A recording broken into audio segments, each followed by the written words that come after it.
Good morning, everyone. There, I got one good morning back. There you go. Good morning.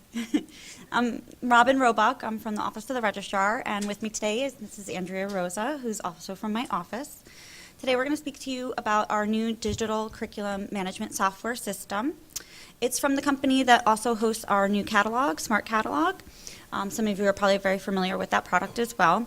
So it's great. This product, I'm going to just tell you a little bit about it, a brief overview, and then Andrea's going to walk you through actually putting a proposal through. Basically what the system is basically the same transmittals that you fill out on paper now. It's going to be a web interface to do that. So it's submitting, tracking, all of the proposals that you would put through for a revision or a new program or a course change, anything like that. So it's storing the curriculum information in one place and a standardized format. It's going to integrate seamlessly, like I said, with Smart Catalog and also with Colleague. So all of the information that we were inputting, just by person before, it was a lot of manual entry. It's going to be pulling from the system and entering into Colleague. So it's a lot less prone to human error and a lot less laborious for us on our end as well. There's some really awesome features with it as well in terms of just reminding people that they may have things to work on. So there's email reminders that we're going to put through. Just some gentle reminders we'll send on a weekly basis to people. We're also able to archive things, so no more going into, filing cabinets and looking and trying to figure out where things are. Also not having to find things on somebody's desk. This is going to help us with that as well. And we can collect data and run reports as well. Another great feature is it's a single sign-on. So you're just going to use the same information that you do to log onto your Kane email account. You'll just pop that in right here. Everyone does have access to this system, so anyone can really go in, start to initiate a new course or a new program or anything like that. However, our processes are not changing in terms of the workflow for approval after that stage. So if you're someone who is not authorized to put through these types of changes, you'll want to speak with your dean's office and see, how to go about that. But, in most cases, somebody can go on, you can check the status of something if you know something's brewing in your area, and just kind of see what's happening. If you're interested in knowing what the description entails, you can check that information out. This is going to be particularly helpful with curriculum committees. When they're going to review documents, you can tell, whoever the curriculum chair is, this is what we're looking at this week, log into the system, and you can look at all the documents right in one centralized location. So this is what the system looks like when you actually log into it. This is the Home tab. I know it's a little tiny, so bear with me. But basically, it's everything that's in the queue right now shows up there. So it's in progress, under review. These are things that have not been put through the whole system yet. So they're not approved or denied at the moment.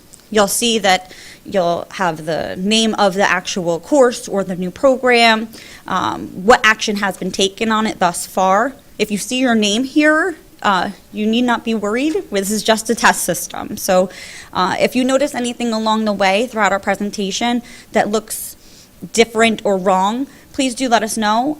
We're happy to fix that, but do know that there's a lot of things that we've already corrected from this system into the production environment that just hasn't been, we didn't bother to fix here, but we fixed in the regular environment.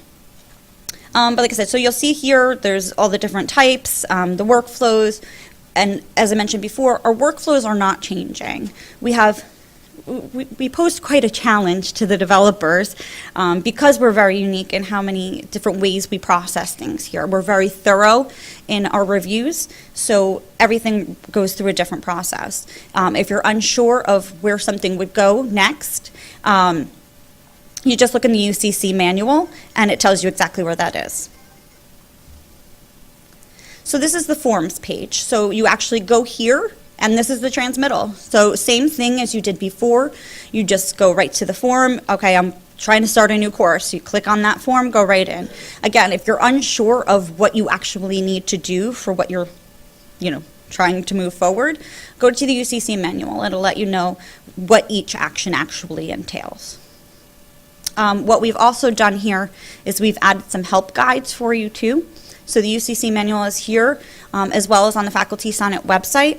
And then we added an additional help guide for you too, kind of a glossary of sorts. So anything that wasn't covered in the UCC manual should be there. So we know there's some terms that those of us who are heavily involved with curriculum are familiar with on a regular basis, but there might be something that maybe you don't know. So just check there first before, wondering, I don't know what to do, making a phone call or sending an email and then kind of holding yourself up in the process.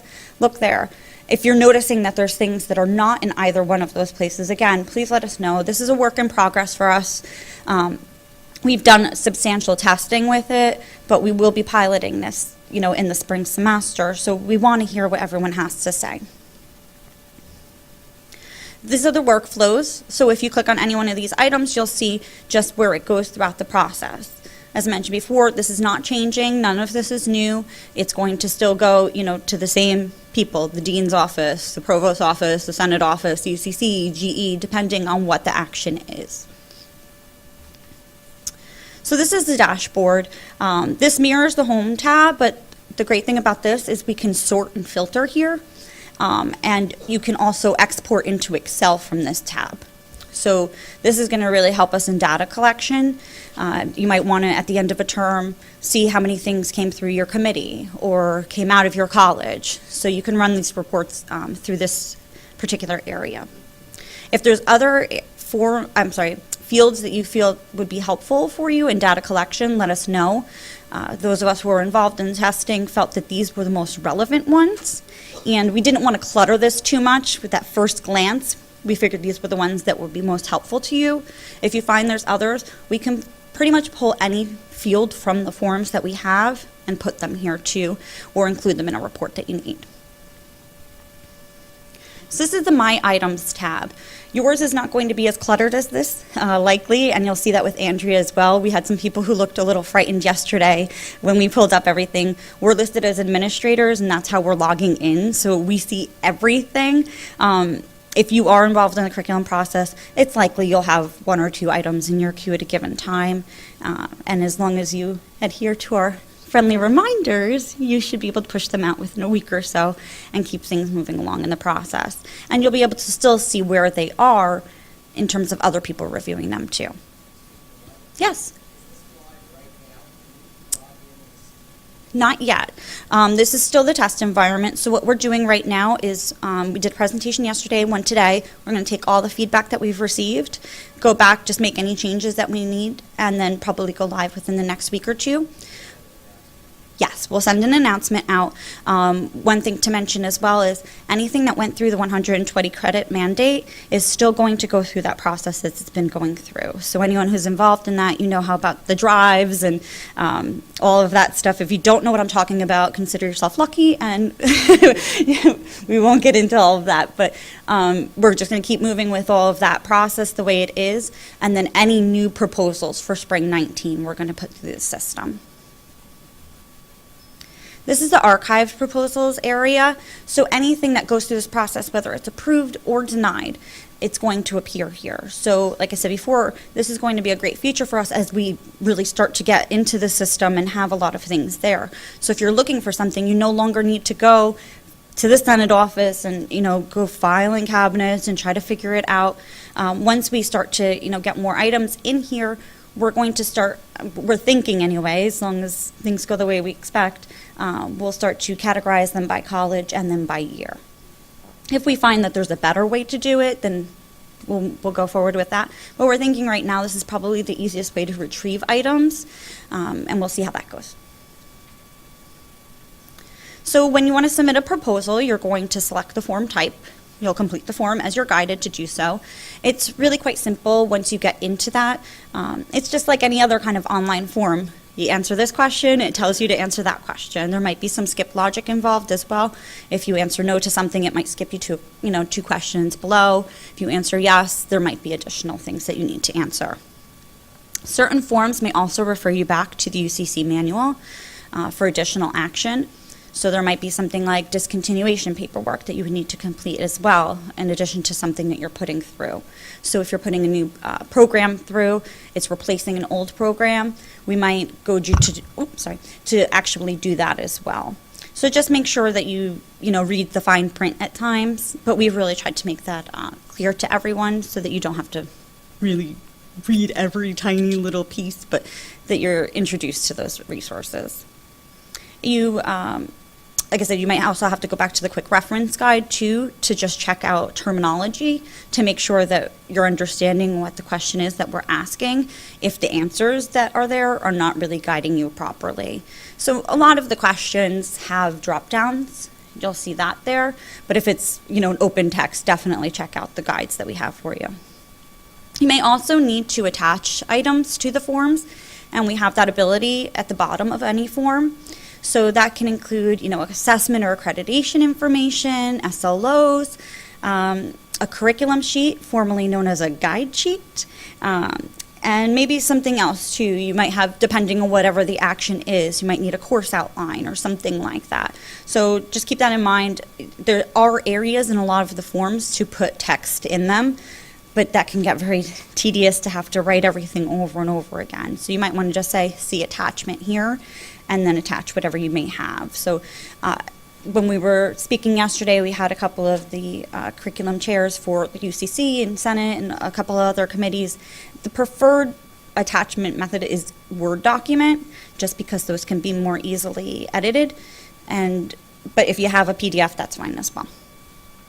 Once you submit anything, you will receive an email confirmation, and the proposal can be saved and retrieved later if you're not able to finish something in one sitting. We all know we get interrupted quite often when we're working, so just save your work when you're going along, and then you can come back to it at a later time.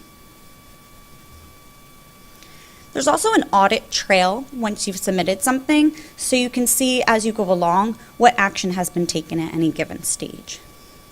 So once you submit something, an email is going to be sent to the next person in the process, letting them know they now have something in their queue. The reviewer will be able to see any comments that you've put on the item and also their comments as well. So as this goes down the track, everyone's going to be able to see however somebody reacted to something. He can also compare the versions. So if the next person down the line makes the change to the form, they can actually put them side by side. And anybody who's familiar with the catalog as well, this has that same kind of feature, and it'll show it in a different color text too. So that's a really nice, so that you don't have to, if you say to somebody, make changes to, this narrative or something, you don't have to go through and read it again and try to figure out exactly where they did it. You should just put them side by side and it'll show you exactly where they made the changes.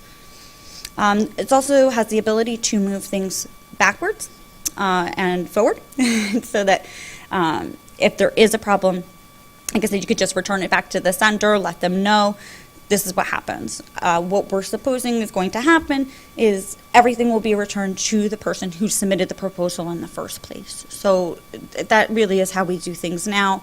You're responsible for the document from the get-go and there to make the changes. It's not typical for someone in a committee to do that on behalf of someone else. There may be, cases where it's, a small typo or something like that. We might do something, but more likely than not, it's going to be sent all the way back to the beginning. And like I said, an email reminder will be sent on a weekly basis if an item is sitting in someone's queue. So you'll get that initial email letting you know something's there, and then we've set those notifications up for Monday mornings, because who doesn't not like an email on a Monday morning reminding you to do something? But it was just a weekly reminder we set up. Approved proposals, like I said, we can archive those forms, the changes, the comments, the attachments, everything will just be in that one place.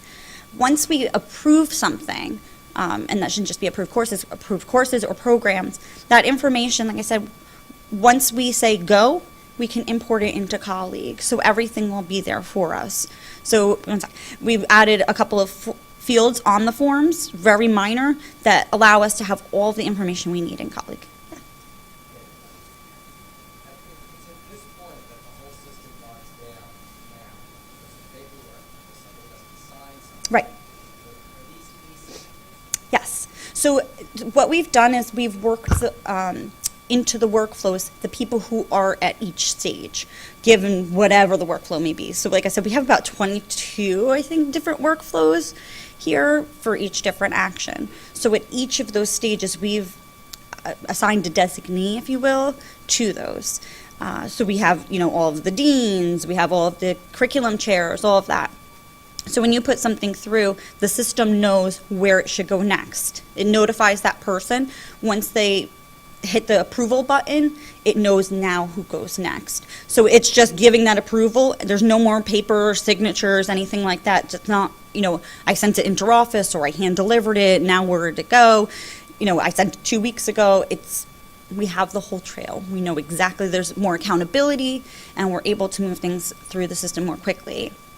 We're really anticipating that this is going to help move things through the system more efficiently, and we should be able to cover more stuff in these meetings because now everything is going through. Also, we'll just be able to account for what is actually missing from the get-go. So in the early stages, we should be able to see, okay, that attachment is missing, or you shouldn't be able to get through a form because we've made fields required as well. So before, somebody might have just inadvertently missed a line or something, and they were able to submit it, and it might not have gotten caught until, halfway through the process, and then they had to go all the way back. So I think this is really going to help with some of those challenges. And some of the forms have required fields, so you can't save without entering that information. So you just can't submit if it's not inputted. So now we're going to give it a try together. So we're going to go to the test system. Again, this is test. Yeah, so we can do the slides. yeah, so we tried to log in this morning, and technology, the way it is, didn't let us log in. So obviously we'll be fixing that. But we did take some screenshots of one that we did earlier. So Andrew's going to walk through that with you. Again, if you notice anything that looks strange, let us know. We did have some comments yesterday about a school or two missing from our list. We will be checking all of those things, probably a quadruple check at this point to make sure everyone is accounted for. If at any point in time you notice something is awry, we'll have our email addresses up here at the end, so let us know. Yes, sir. Now, will all this reports outline will be on the system? Correct? Anything new will go through this system. Yeah, so one of the things that we're hoping is, as we continue the project that started last year with reviewing old courses, we're hoping everything will eventually get into the system. It's not going to happen all at once. I think the system, I believe our project last year was courses that were offered in the last 3 years. I'm looking to see if it was the last 3 years. So as we continue that, we should then have our whole entire catalog in this system. So it's going to take a little bit of time before we get there, but everything will be there. But anything new from spring 19 on will be here. Now, will everybody have access to all course outlines or just for college? So everyone has access to view anything, but they don't have access to edit. So I do want to thank you for saying that, because I do want to just make sure everyone understands that. There was some concern about that yesterday. Only the person who's putting the proposal through can edit that proposal, or anyone who is part of the workflow would be able to edit it. So if you're, faculty member X who's just coming in to see what's happening with curriculum at the moment, you'll be able to go in and take a look and see, but you won't have the ability to edit. Does that answer your question, sir? Okay, good. Does anybody else have anything at this stage? All right, I'm going to pass it over to Andrea. So what I'm going to do is I'm going to walk you through a discontinuation of a form. Some of us put new programs in and replace old programs and forget to do this piece. And this piece allows the admissions office to remove the program as a selection in the program, and for students to get in to change their major into that old program instead of the new. So I'm just going to walk you quickly through that. This is the single sign-on, again, using your username and your password that you will use to get into your Kane Google email account. This is your home page. There are two ways of getting into the form piece. You can use the right-hand side, which is in red over here, or you can use the Curriculum Forms tab.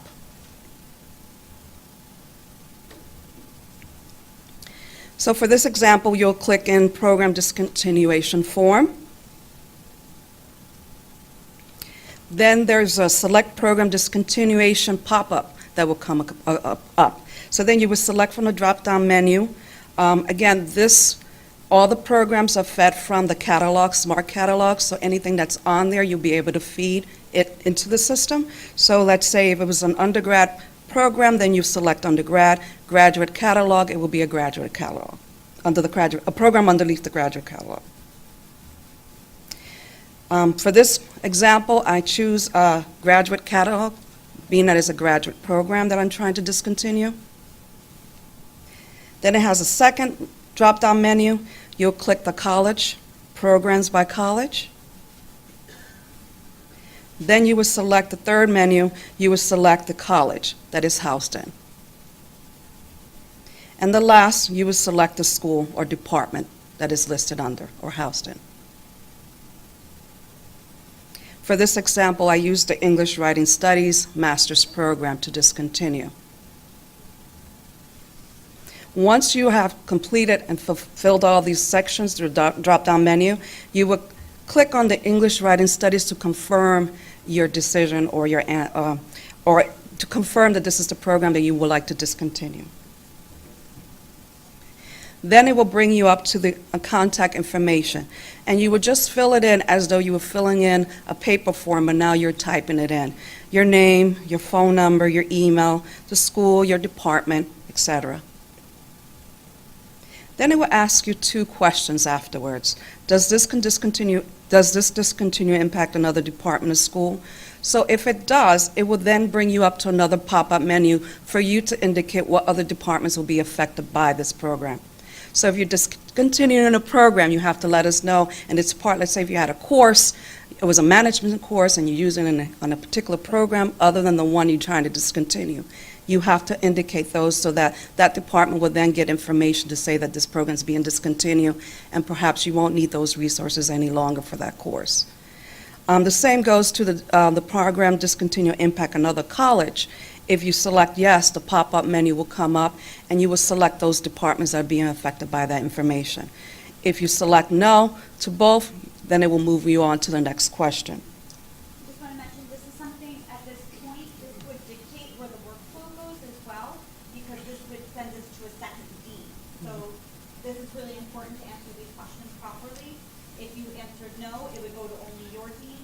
If you answer yes, it would go to a second dean. So we've worked all these things in based on how you answer these questions.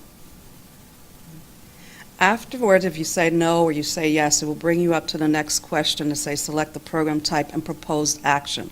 What is it that you want to do with this particular program?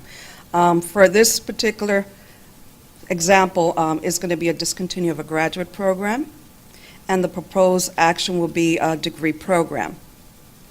If it's an option in the program, then you will select the option in the program. Then it will ask you for the proposed date of implementation. So the implementation here, this will change. Programs are basically in a yearly catalog, which is the fall. Courses are all year round, spring and fall. Okay. So this would change. For this example, I'm selecting 19 fall because it's just a program that I wanted to be discontinued for the fall term. This information, once you select the program itself, the information that exists in the catalog would automatically import into this area. The program description that already will also import from the catalog. So if this program was had 6 credits in the core section, that all information will come in through this area. Bless you. It would also list the course list for this program as well. This is just a continuation of the electives in this program.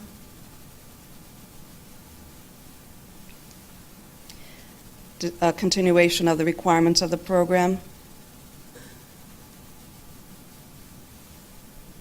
Once you complete the form, you would then save it. If for some reason you were interrupted and you had to go to a meeting, you can save it and always go back to it through the My Items tab. If you save it and you're ready to kind of now hit the button to let it go through the system, then you will go back and hit submit your proposal on the left-hand side. And that will then go generate to the next person for the approval process. You can always view where the process is, who has that document next through your items area. Any questions? Yes. So this is for the discontinuation. I know this is something I've spoken with Bob, I just haven't forgotten. If we want to suspend the program but not discontinue it, in other words, we don't want to bring in students through enrollment on that program because it's being reworked. How how would that go through? Would that go through this workflow as well? That's an admissions hiatus, so that is not this. So that would not, Yeah, no. that would just be something that we would work with the commission. We would need a form for that, but it's not the discontinuation form, it's a hiatus. Mhm. Okay. So But there's not going to be a form on this. there should be a form on that, so, There should be. yes. Yes. Who has the authority to initiate the discontinuation? The departments. The person. Yeah. Anyone can go in and initiate any kind of proposal, a discontinuation, and report, anything like that. But like I said, it still has to go through the workflow. So you can go in and start it, but if you're not somebody who has the authority to really do something like that, to make that type of decision, it's going to get stopped at the first stage of the process. That first person is going to say, no, we like this program, we want to keep this program. So it's going to get kicked back and it's going to get denied immediately. But if it is somebody who is properly, in place to do so, then it would continue through the workflow. So the initiation and information will be distributed throughout the faculty or So once a proposal is submitted, it just goes on to the next person in the queue. So that person then reviews it, like you said, they would then send that back to the submitter and say, this is not a valid, proposal, basically, and it would be denied at that stage. So it would likely just sit there. We would then probably, as administrators, go through and kick it into the final stages as a denial. is that a very good or I mean- would it be a good idea to Can you hear me? distribute it all the time? I'm sorry, can you repeat that part? Is that the only way to do it or distribute it throughout the faculty? I don't really anticipate people who are not authorized to initiate changes of this sort.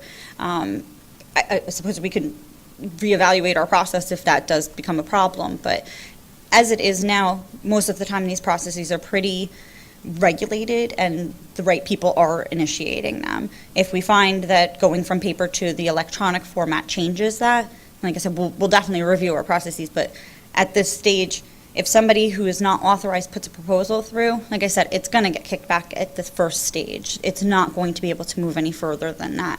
The worst thing that would happen is it'll be in the system as an archived proposal that was denied.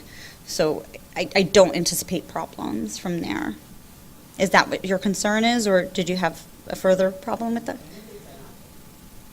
Anything can happen, but we have so many people in the workflow beyond that first person that I really do not anticipate it going through the process with all of those checks and balances in place. We have deans, we have UCC, we have GE, we have Senate, we have our office, we have the provost office.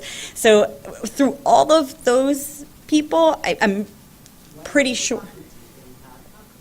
Well, the faculty are part of the college curriculum chairs. Exactly. Yeah, that's any state. Yeah, exactly. For any process, the beginning stages are the department and college curriculum committees. So someone who's part of that would be the first stage for anything. Likely it will get stopped there. Like I said, if it does make it past there, the dean would then see it. For some miracle it gets past that person, it's going to get stopped at the next level, whether that's GE or UCC. It will 100% get stopped there. We always review who goes. The approval process, nothing's changed. Yeah. Yeah. If a mistake happens, Mm-hmm. is the system irreversible or reversible?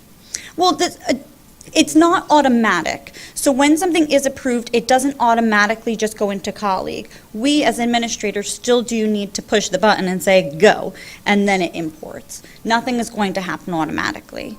It's going to happen more easily for us. Like I said, we don't have to import the data anymore, but we still have to initiate that process. So I really don't anticipate that being an issue. Yeah. Robin, if I may, Susan just said, the approval process on the academic side, none of that's changing. What the software does is allows us to track the program or course through the approval process. What we had heard from, faculty and academic course, where did that first description go? Where's that degree program? The approval process is to enable the person to put it together to really see and So the process, and those who approve processes through academic years is not changing. This enables us to have a tracking system, if you will, so we know where we are in the approval process at our fingertips rather than calling around trying to track things down. So it really streamlines the process that's currently in existence. Thank you. And like I said, if we find that so many people are going into the system and initiating things that it becomes an issue, then we could always rein in access and give it to people who are only parts of curriculum committees. That would, like I said, that would be the worst case scenario. But as we have the paper process now, we haven't found that the wrong people are putting things through. Yes, sir. What about that, is the person that's initiating it? Yes. Yes. Or, and then you know, people in that program that are preparing the proposal? It would be the person who's submitting that would make the edits, and then somebody further down in the workflow that would be able to do so. If you're not the person submitting the proposal, you would not have access to edit. Yes. Hi. Paper records, the Senate has an independent backup of all of the correspondence provided in the whole record since back to 1960 or so. Will we still be generating a paper copy of each of the Senate files because we have an independent backup? I don't want to answer on behalf of the Senate to say they will or will not be printing. They have the ability to print this if they'd like to. Yeah, the ability is there to do so. I don't think the intention is to, based on conversations I've had, but that would be a personal preference of theirs, I suppose. But this has unlimited storage capacity. We've been assured of that because that was a concern of mine, that we'd have a year's worth of proposals and then no more space to put them, and they've told us it's unlimited. So we should be able to just year after year keep putting things here and they'll go to the cloud. Somebody else had their hand up back there. Yes. When the program has discontinued and control, how you do with the students in that program? They are still have students in that They still come in. program, what they do? They Yes. still can- So, yeah, we have a teach-out plan that's involved with anything that's discontinued. So I don't know if everybody heard the question, what happens to students when you discontinue a program? We require that that's addressed with the discontinuation. So if there are students who are currently in the program, we need to know how long those students have to complete the program and what the plan is to get them through. So if resources are being pulled back for that particular program, how are we going to offer those courses that the students need in order for them to complete? Oftentimes when programs are being discontinued, it's because they've had low enrollment and there's not many students still left. So, you know, those concerns are addressed. Will those students transfer another active program that is discontinued? Well, will you transfer those students to another active program or keep them to discontinue until they graduate? It depends. Sometimes that is an option. So sometimes you're given an option to transfer into a different program or complete that program. Sometimes we offer independent studies to get there. Sometimes it's, you know, we're going to offer these classes for 2 more years. That's often, I think, the plan is 2 more years to get out. And then we would no longer admit students into the program from that implementation date. So we would just halt admission, try to get the students out, and then address anyone who had stopped out and would be looking to return, that they would not likely come in. But again, that's part of the process, and that's not changing. That would just be something that we would be documenting in this system. Does anyone else have any concerns? Yes? I had a suggestion. Yeah, that's fine. Yeah, sure, take them. Searching for courses, and you said that you would, and I'll tell you that in the discontinued Mhm, mhm. earlier, you said you could search for something by school. Yes, To me, as a faculty member, that makes no sense. sure. Because it seems that some schools and some programs and some people move around. What doesn't change is the prefix. Mm-hmm. So, someone who's looking for a course in political science may say, well, is that in, which college is that? Mm-hmm. Right? Then you're on a lot of prefix. If you simply put in PS, right, then bang, you can search for that. Is that a more efficient way of searching? Yeah, I think, I'm just going back here really quickly. Where's my archived Or I one? guess there could be multiple ways of searching. Where's my archived one? There we go. So, Potentially be a prefix. Right, so if you look here on this tab, there is actually a search feature as well. So if you were looking for something, so I was just thinking in terms of categorizing for not just having everything in one place. We wanted to start making folders down the line, and we thought that might be the way to do it. So we would have a 2019 folder, a 2020 folder, and then within them have the colleges. But you can still use that search feature for anything. So if you just wanted to look up political science or, Paul or whatever, economics or something like that, you could still do it that way too, and it would still come up, but it would be embedded in a folder as well. So if you want it, something happened in 2018. What I'm saying is, I'm looking for something. Yes, It was revised. I right, don't know when it was last revised. right. So if you don't know the date, right, I have to go through 2020, right, okay. 2018, that doesn't make any sense. Right, but what I'm saying is you don't even have to get into the folders. You can just do the search right on that home page here. So if you just go to the archive tab and it was a political science, just search political science and it should come up within that folder. Don't show me 2020, Right, different. right. But if you want to go in 2020 and see everything that happened in 2020, you can go in and check that out. So it's one of the two ways. We're very open to suggestions on how to categorize. That was just one of the things that all of the people who tested. And I'll give a shout out now to all of the people who helped us too. All of the curriculum committee chairs came in. They helped us. They sat through a session. We tried it out. They put some proposals through. The VPA's office, Steve and Joy, they've been fantastic with this as well. So we would be remiss to not thank them. So what I'm saying is that's how an administrator thinks. that is how an administrator thinks. Yes. So how would you see them being categorized? Because we can't just have everything sitting in one place, right? Forever. Why can't you have a history folder and Yeah, that's the goal. communications deficit sports folder and So you would want it by program, rather. Okay. I mean, if everything starts with the faculty, let me repeat the word, if everything starts with the faculty, Okay. then this should go via the least common denominator. Okay. Well, definitely. Like I said, it's not set in stone. We don't have anything to archive right now, so we've got plenty of time to think about it. So I'll definitely bring it back and see what everyone else thinks, but I don't see it being an issue going that way too. And so we just thought this way would be the easiest way for people to find things, but I hear your point about people not knowing where things are housed. That could be an issue. Thanks. Is anybody else? Yes. I'm trying to think about page-wise, which I find similar to this one. When I'm looking for the course sections, there is a menu where you have all the colleges, and for each college, you have all the departments. And then on top is what you have, the end, the end, of course, the actual policy, I subscribe that. And you also have the archives. So right away, it's like what she was trying to think about and trying to say. I think it can be similar to that point.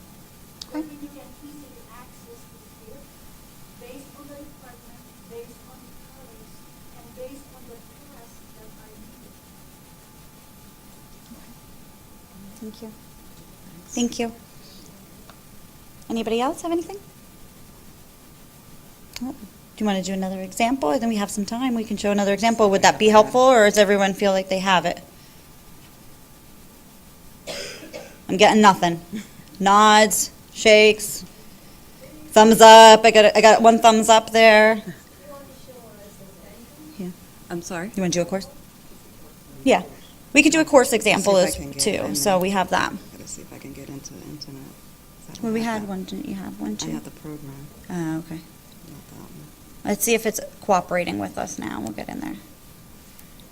So the course idea is the same thing, where it's going to pull from the catalog, so you'll see that as well. Robin, is this something like college where we need to have a secure access, is it IP dependent? Yeah, it's not the VPN or anything like that, so you can access, thank you for asking, somebody asked that yesterday as well. You can access this from home as long as you use that single sign-on still. So we're gonna hope it works. You gotta get the address.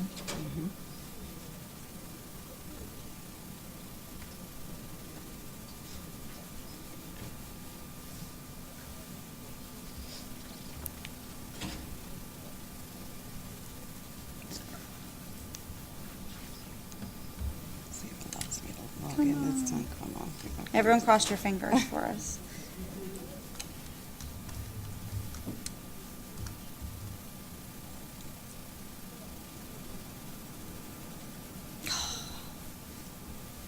Try it in Mozilla. Firefox. Mhm.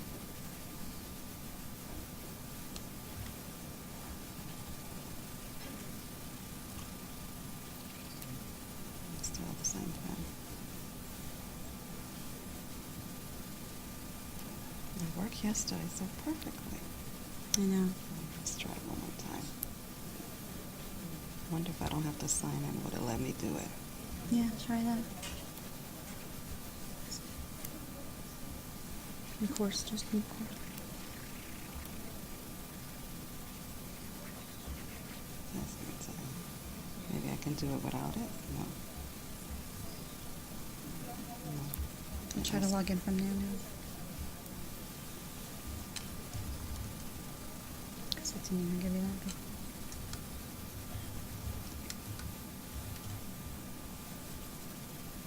No. Okay.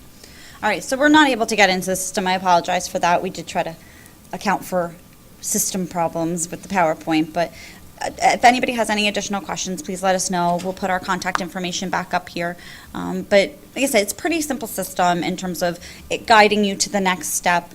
And if you have any additional questions, we'll take them now, or you can contact us at a later time. Yes? Is there a browser that it best shows in? We usually go with Chrome, just because it's the best. But they didn't tell us that either of them would be preferred over the other. Yes, thank you. Yes, we're going to end up putting the link on the Faculty Senate site. So it's going to be housed near the UCC manual. So you'll have both of those resources together. Like I said, the UCC manual will also be accessible through the site itself. Thank you. Anything else? All right. Thank you for coming. Appreciate your help. Thank you.